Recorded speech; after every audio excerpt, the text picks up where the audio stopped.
And मेरा मानना है ना कि अगर गोवा जा रहे हो ना तो Goa is not a state, Goa एक फीलिंग है यार.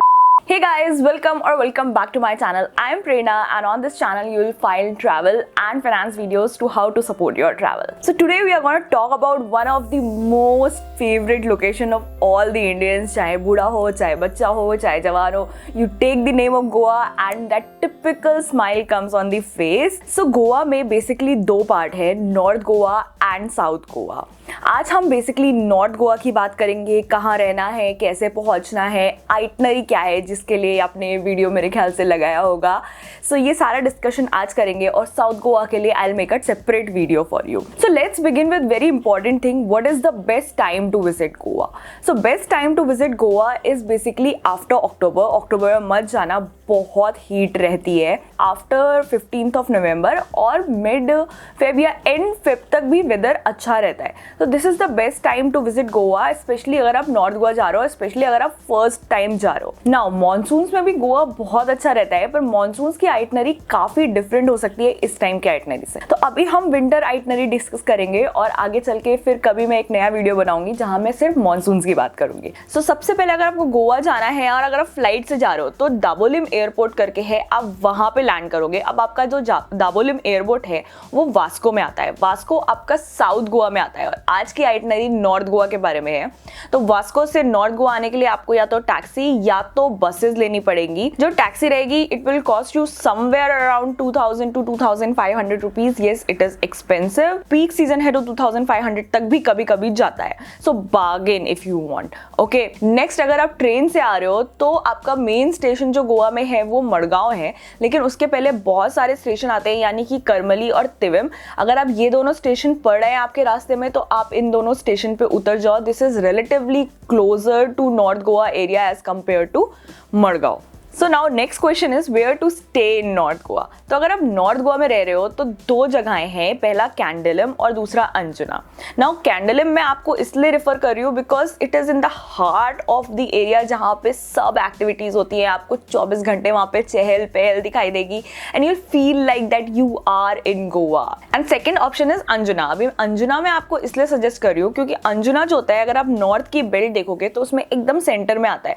तो अगर आपकी आइटनरी 5 to 7 डेज है जहां पे आप ज्यादा घूम सकते हो तो you stay in Anjuna. Otherwise you stay in Candolim अगर आप 3 से 4 दिन ही रुकने वाले हो. ना दूसरा बहुत इंपॉर्टेंट एस्पेक्ट है वेयर टू स्टे का कि किस तरह का अकोमोडेशन बुक किया जाए. तो you will gate 5 star, 4 star, 3 star, 2 star and home stage, hostels, Airbnb सब कुछ मिलेगा आपको गोवा में. आप आपके बजट के हिसाब से डिसाइड कर सकते हो. बहुत ज्यादा हॉस्टल्स नहीं है, सो आप जब भी बुक करते हो तो please go through the reviews. And Airbnb is also a really good option. It is also budget friendly.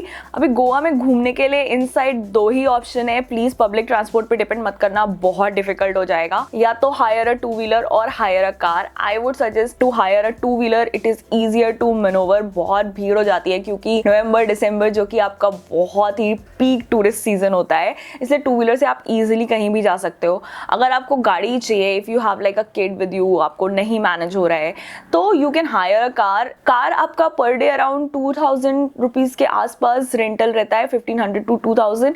And bike जो रहती है आपकी 350 to 500 रहती है. बार्गेन करो, जनरली 350-400 तक मिल जाती है. अगर ज्यादा दिन के लिए रेंट करोगे तो भी ये बेनिफिट रहता है कि आपको रेट कम मिलता है. और एक बहुत इंपॉर्टेंट चीज, अगर आप स्टेशन पहुंचते ही या एयरपोर्ट पहुंचते ही आपके पास लगेज ज्यादा नहीं, आप बैक पैकिंग कर रहे हो तो वहीं से भी आप बाइक कलेक्ट कर सकते हो और वापस उन्हीं लोकेशंस पे ड्रॉप कर सकते हो. तो this will save you a lot of cost in terms of commuting. So आज जो मैं आइटनरी डिस्कस करूंगी, I will be covering both the traditional places and the offbeat location, so that जब आप गोवा जाओ तो ऐसा लगे कि कुछ अलग देख के आए हो. सो टोटल आइटनरी मैं 7 डेज की कवर करूंगी. अगर आप 3 से 4 दिन रुक रहे हो तो जैसे मैंने पहले बोला, आप कैंडलम में रुको. अगर ज्यादा दिन के लिए रुक रहे हो तो अंजुना में रुको. सो आज है आपका डे 1. अभी मैं ये अज्यूम कर रही हूँ कि आप कल ऑलरेडी गोवा पहुंच चुके हो और आज आपका फर्स्ट डे है and you are staying in Candolim area. So सबसे पहले you start a day with the breakfast at Infantaria या फिर Bakers Village, both are amazing places to have breakfast. My experience has been really good,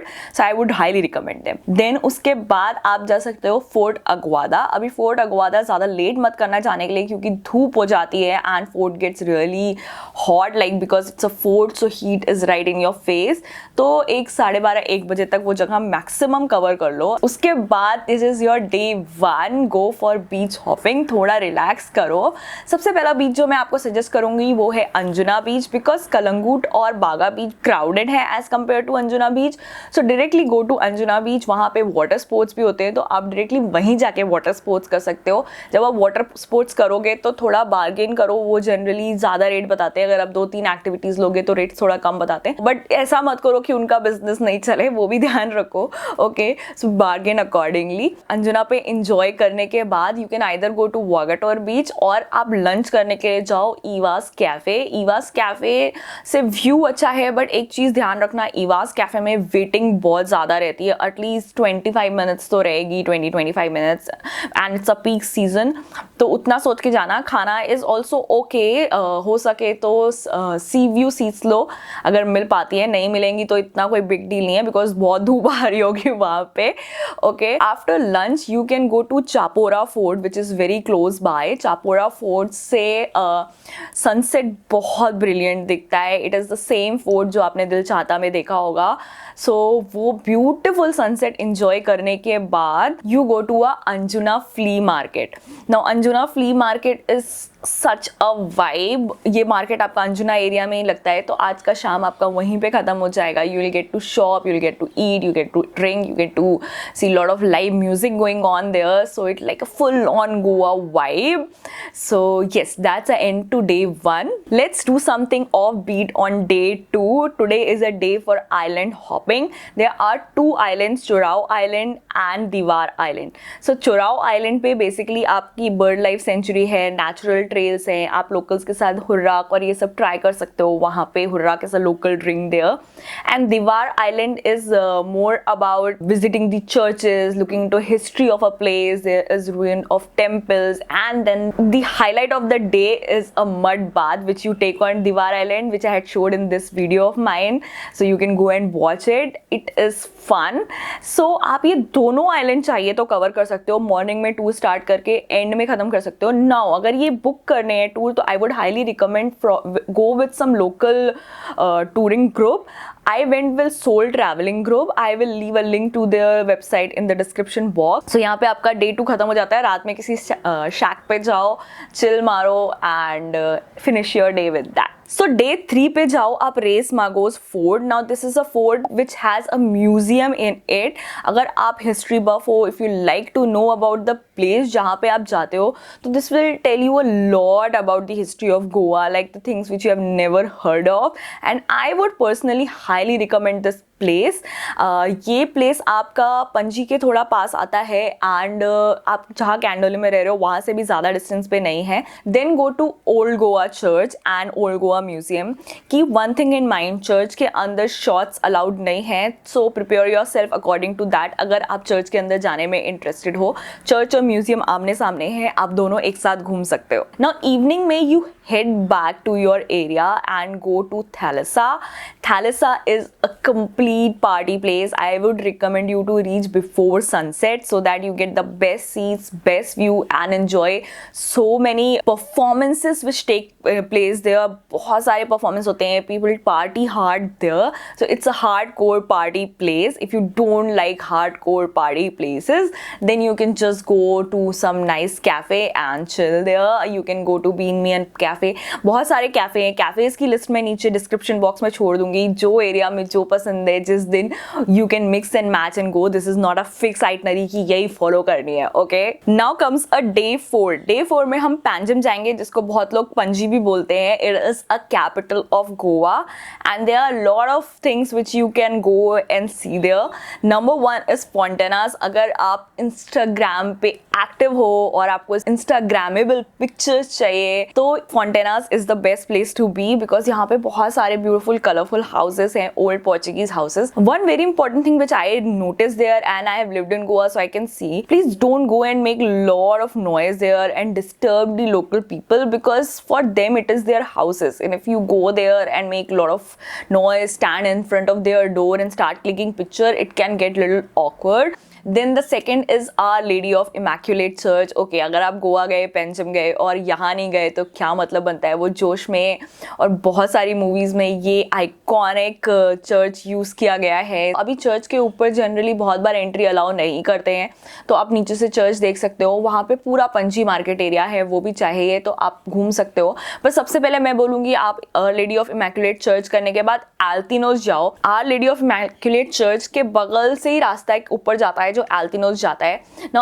एल्तिनोस में आपको रुकना नहीं है, कुछ नहीं करना है, वहाँ पे सिर्फ बाइक लेके जाना है, गाड़ी लेके जाना है और थोड़े चक्कर मारने हैं उस एरिया के. It is such a vibe, like prime houses are there. और वो रास्ता ऊपर की तरफ है और वहाँ से जो मांडोवी रिवर जो आपकी पंजी सिटी में आती है, जिसके ऊपर बहुत सारे कसिनोज देखे आपने, वो मांडोवी रिवर का व्यू इतना ब्यूटीफुल आता है. उसके बाद वापस आने के बाद you have a lunch in Konkani canteen. The authentic Konkani is means Goan. So Konkani is actually language of Goa. So authentic Konkani food you can try, fish thali, prawns or whatever you like. Even the veg food is there, mushroom shakuti, khatkatla and all those things. So you go to Konkani canteen and try authentic Goan food there. Then in the evening you can roam around Panji market, and at night if you are interested in visiting a casino, you can visit a casino in Panjim. Now the casino which I would recommend is Delton Royal, but nowadays lot of new casinos have opened up. So do your own research at least once. Just go through the reviews on Google which casino is good. My experience with Delton Royal was nice, but if you are going to casino, don't fall in the trap of spending too much money in playing and stuff. Just go and whatever free coins you get, just play that and that's it, and then enjoy the vibe. Your dinner is all included in the cover charges, and there are performances as well which you can enjoy. Go on a deck, look at the river and just have a little calm time. So today is day 5 और अगर आप 4 दिन के लिए गोवा आए थे तो आज आपका ट्रिप खत्म हो जाता है. Today you are heading back to your home with lot of memories, I hope. And अगर आप 5 से 7 दिन के लिए गोवा आए हो तो आज की आइटनरी आपके लिए है. So आज हम जाएंगे आरंबोल एरिया में. आरंबोल बीच आपका एक्सट्रीम नॉर्थ में आता है. It is very clean and neat beach. वहाँ पे कायाकिंग होती है एंड सर्फिंग होती है, तो आप वहाँ पे सर्फिंग सीख सकते हो. अगर आती है तो बहुत देर सर्फ कर सकते हो and enjoy your half day there surfing and half day kayaking. इस तरह से आपका पूरा दिन पास हो जाएगा. अगर पूरा दिन नहीं निकलता है सारी एक्टिविटीज में तो वहाँ पे मैंडरिम बीच है, मोरजिम बीच है, ये सारे बीचेस आप देखने जा सकते हो. These are very quiet beaches. So क्या होता है जब आप वहाँ पे पहुँचते हो ना, तो जो रास्ते हैं जो विलेजेस में होके जाते हैं ना, that itself, the ride itself is very beautiful. And मेरा ऐसा मानना है ना कि अगर गोवा जा रहे हो ना तो Goa is not a state. Goa एक फीलिंग है यार. मतलब जब आप बाइक पे घूमते हो ना तो ही वो फीलिंग आती है. So now coming to day 6 पे हम एक अनदर बहुत ऑफ बीट फोर्ट में जाएंगे जहाँ पे जनरली आपने नहीं सुना होगा. This is called fort Tiracol. Fort Tiracol आपका केरी जो कि लास्ट बीच है गोवा का, वहां से फेरी लेके जाते हैं. It is a fort right at the bank of sea, and oh my god, the view is so beautiful. Once you go there you will realize there's a cafe on the top of it. Go have some beer or coffee, whatever you like guys, and just sit and chill. It is such a vibe. Fort इतना बड़ा नहीं है खुद में, I'm telling you right away. ज़्यादा कुछ घूमने जैसा नहीं है फोर्ट के अंदर, but going there and checking out that cafe itself is a vibe. Now the thing is, मैंने आपको waterfall, sanctuaries, इन सब चीज़ों के बारे में नहीं ज़्यादा बताया है बिकॉज वाटरफॉल्स इस सीजन में ज़्यादा एक्टिव नहीं होते हैं. और मैंने जैसा आपको पहले बोला कि मॉनसून की आइटनरी बहुत अलग होती है, तो वो मैं आपको सेपरेट किसी वीडियो में बताऊंगी. So don't confuse when people tell you कि अरे वाटरफॉल्स चले जाओ. Don't go to waterfalls October November, even to Dudhsagar waterfall, because these waterfalls are not very active and not in their full form during these seasons, तो जाके कुछ फायदा नहीं होने वाला है. So keep that in mind. So that is the 6th day. यहाँ पे आपकी itinerary खत्म होती है. 7th day को आप घर वापस जा रहे हो, and that comes to an end for a North Goa itinerary. I have tried to include some offbeat and traditional and regular locations. I hope you love this itinerary. अगर ये itinerary follow करोगे तो please मुझे Instagram पे tag करना. This is my ID. I would love to see. I'll see you next time with the South Goa itinerary. Until then, take care. Bye bye.